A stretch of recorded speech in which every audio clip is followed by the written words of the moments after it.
জেদ ধরেছে, চলো না আজ ঘুরে আসি আমরা। অসীমা, আমার অফিসে আজকে ইম্পর্টেন্ট কাজ আছে, তাই তোমাদেরকে আজ ঘুরতে নিয়ে যেতে পারবো না। তুমি বুড়িকে নিয়ে ঘুরে এসো। তুমি যখন যাব না বলছো, মেয়ে তো জেদ ধরেছে, তাহলে আমি নিয়ে যাই। অসীমা টাটা, আমি অফিসে চলে গেলাম, বাই বাই।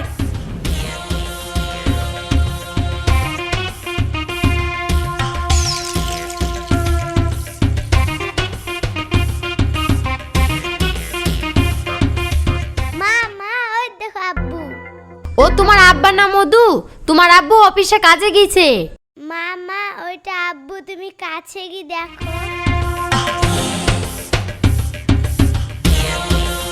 ওগো, তুমি এখানে কি করছো গো? তুমি যে আমায় বললে আমার অফিসে অনেক কাজ আছে, আমার মেয়েকে তুমি ঘুরতে নিয়ে আসলে না। আর এরা কারা, তুমি এদেরকে নিয়ে এসেছো? অসীমা, তুমি আমাকে ক্ষমা করে দাও, আমি দ্বিতীয় বিয়ে করেছি। এটা আমার মেয়ে আর এটা আমার স্ত্রী। ওগো, তোমার বউ তো দেখে ফেললো, তোমাকে কিছু বলবে না তো? না না, অসুবিধা নাই, আমি সামলে নেবো।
আমি নাসরিম হোম থেকে বলছি। বলুন, কি হয়েছে? হাব্বুল চৌধুরীর আপনি স্ত্রী বলছেন? হ্যাঁ বলুন। আপনার স্বামী রোড অ্যাক্সিডেন্ট করেছে, বাঁচাবাঁচি দু ভরসা, আপনি তাড়াতাড়ি আসুন। এ হতে পারে না, আমি এক্ষুনি আসছি।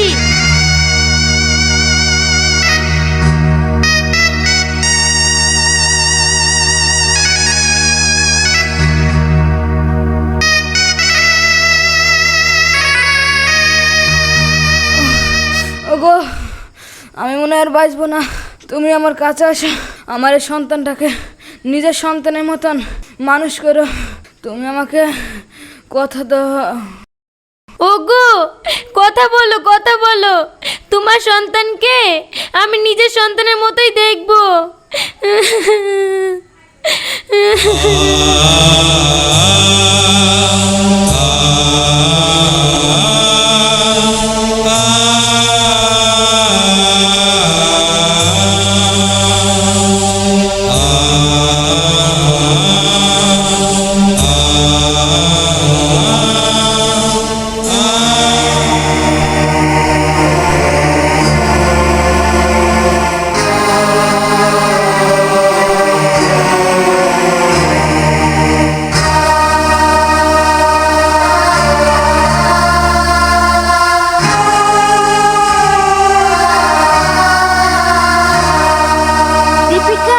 ছোটবেলায় থেকে মা তোকে কত ভালোবাসে, আর দেখ মা আমাকে একদম দেখতে পারে না। বোন, তুমি মায়ের কথা ছেড়ে দাও, মা তো সাত ঝামেলার মধ্যে থাকে, আমি তো তোমাকে ভালোবাসি।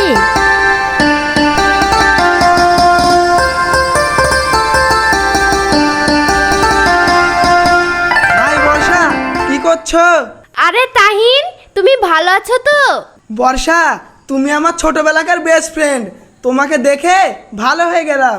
তো তোমাকে একটা কথা বলবো ভাবছি, তো ঠিক আছে অন্যদিন বলবো। বর্ষা, আমি একটা বড় কোম্পানিতে ফটোশ্যুট করার কাজ পেয়েছি। ও, এটা তো খুশির খবর। তাহলে আমি আন্টিকে জানাই কি?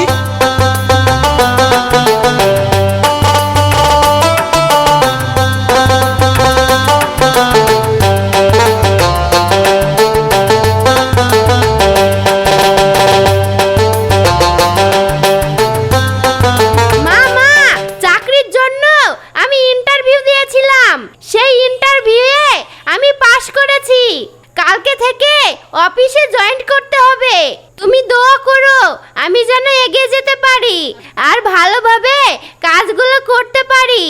ঠিক আছে, ভালোভাবে কাজটা করতে পারলেই ভালো লাগবে।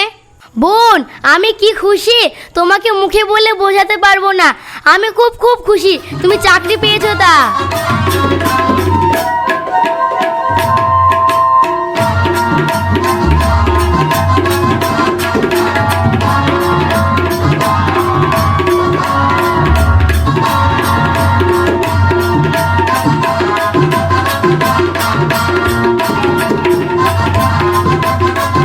বর্ষা, তুমি শুনেছো?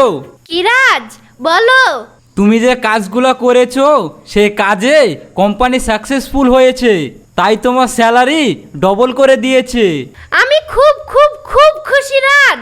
তুমি যেটা চাবে আজকে তোমাকে সেটাই দেব। আমি বেশি কিছু চাই না, একটাই জিনিস চাই, সেটি হলো তোমাদের বাড়িতে গিয়ে আন্টির সঙ্গে একবার কথা বলতে চাই। এই কথা আজকেই তোমাকে নিয়ে যাব আমাদের বাড়ি। তুমি এক্ষুনি চলো আমার সঙ্গে।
আন্টি ভালো আছেন?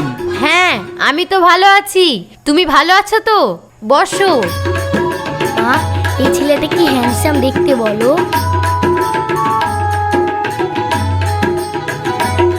এই দীপিকা, দিনের বেলায় তুই স্বপ্ন দেখছিস না কি রে? চোখের পলক ফেলছিস না? আর বলো না বোন, আমি প্রথম দেখাতেই ভালোবেসে ফেলেছি। ওকে ছাড়া আমি বাঁচবো না, ওকে বিয়ে করব। রাজ, চলো না আমরা ঘুরে আসি। না দীপিকা, আজকে আমি ঘুরতে যাব না, অন্য দিনকে ঘুরতে যাব। আন্টির সঙ্গে আমার কিছু পার্সোনাল কথা আছে। মা, আমি রাজকে ভালোবেসে ফেলেছি, আমি ওকেই বিয়ে করব। তুমি রাজের আব্বুর সঙ্গে কথা বলবে। দীপিকা, চল আমরা ঘরে যাই। ঠিক আছে বোন, চলো। আন্টি, আপনার মেয়েকে আমি বিয়ে করতে চাই, আপনি কি রাজি আছেন? ঠিক আছে, একটা শুভ দিন দেখে বিয়ের দিনটা ঠিক করব।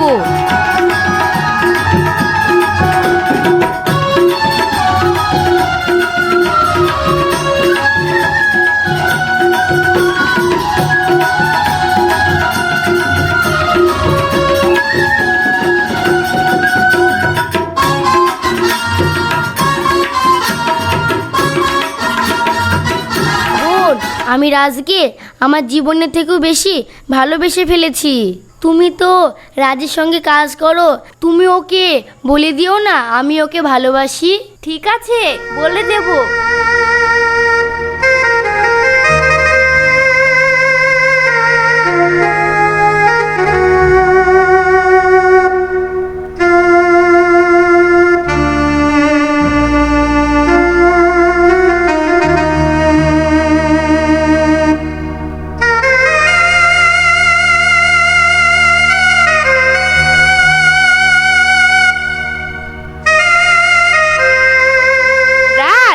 এইদিকে এসো, তোমার সঙ্গে পার্সোনাল কথা আছে।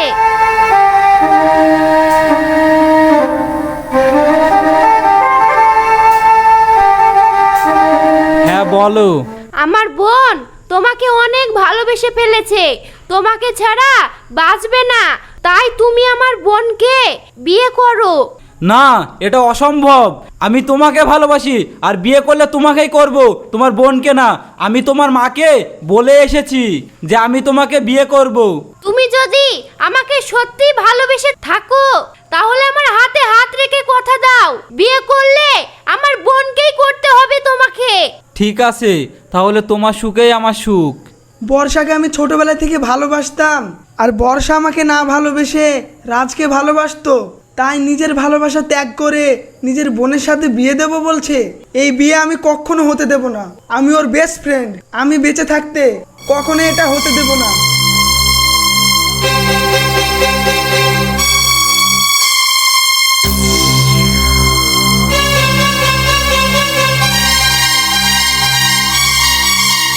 দীপিকা, একটু সাইডে এসো, তোমার সাথে আমার কথা আছে।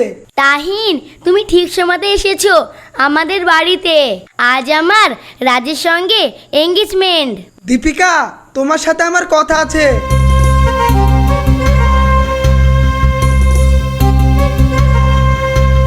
কি বলবে বলো তাহিন। বর্ষা আমার ছোটবেলাকার বেস্ট বন্ধু, ওকে আমি কাছ থেকে চিনি। ও কত বড় মনের মানুষ, তুমি হয়তো জানো না দীপিকা, তাই তোমাকে আমি বলতে বাধ্য হলাম। আমি তোমার বোনকে ভালোবাসতাম, কিন্তু এই কথাটা আমি কোনোদিনই ওকে বলতে পারিনি। কিন্তু ও আমাকে ভালোবাসেনি, তাই আজ অফিসে রাজ আর বর্ষা বলা কওয়া করছিল। রাজ বর্ষাকে ভালোবাসে। শোনো দীপিকা, তুমি ছোটবেলায় থেকে অনেক কিছুই পেয়েছো মায়ের ভালোবাসা, কোনো দিক থেকেই তোমার অনটুটি হয়নি। আজ তোমাদের কাছে ও আছে। পাইনি বাপের ভালোবাসা, পাইনি মায়ের ভালোবাসা, তোমাদের একটু ভালোবাসা পাওয়ার জন্য আজ নিজের সব থেকে যে জিনিসটা দামি সেই জিনিসটাই তোমার হাতে তুলে দিচ্ছে। তুমি কি চাও দীপিকা ওর জীবনে ঘন অন্ধকার নেমে আসুক? না, আমি কখনোই চাইনি। আমি আমার বোনকে নিজের জীবনের থেকেও বেশি ভালোবাসি, তাই ওর ভালোবাসাকে আমি কখনোই কেড়ে নেব না। তাহিন, ওদের 4 হাত আজকে আমরা এক করে দেব। দীপিকা, তাহলে আজকে থেকে আমরাও নতুন জীবন শুরু করব। ঠিক আছে তাহিন, তাই হবে।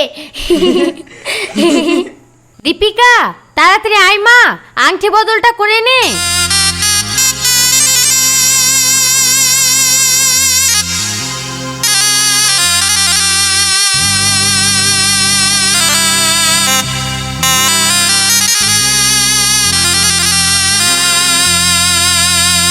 মা, আমি তো আংটি পরবো না।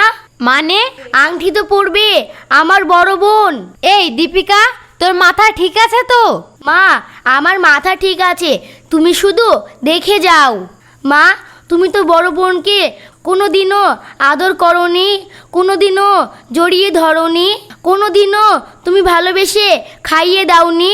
আজ তোমার মুখ পেনে তাকিয়ে, আজ আমার মুখ পেনে তাকিয়ে আমাদের ভালোবাসা পাওয়ার জন্য আমার বোন নিজের ভালোবাসাকে ত্যাগ করে আমার হাতে তুলে দিচ্ছিল। তুমি কি জানো মা? তুই এসব কি বলছিস দীপিকা? বর্ষা তাহলে নিজের ভালোবাসা বিসর্জন দিচ্ছিল? তাহলে তো তোর সাথে যদি রাজের বিয়ে দিতাম, তাহলে তো আমি মরে গিয়েও গড়ে গিয়েও শান্তি পেতাম না। চল, ওদের 4 হাত এক করে দিই। মা, একটা খুশির খবর আছে। আমি তাহিনকে ভালোবেসে ফেলেছি, তাহিনও আমাকে ভালোবাসে। আমরা দুজনেই বিয়ে করব। তাই নাকি? তোদের খুশিতে আমিও খুশি।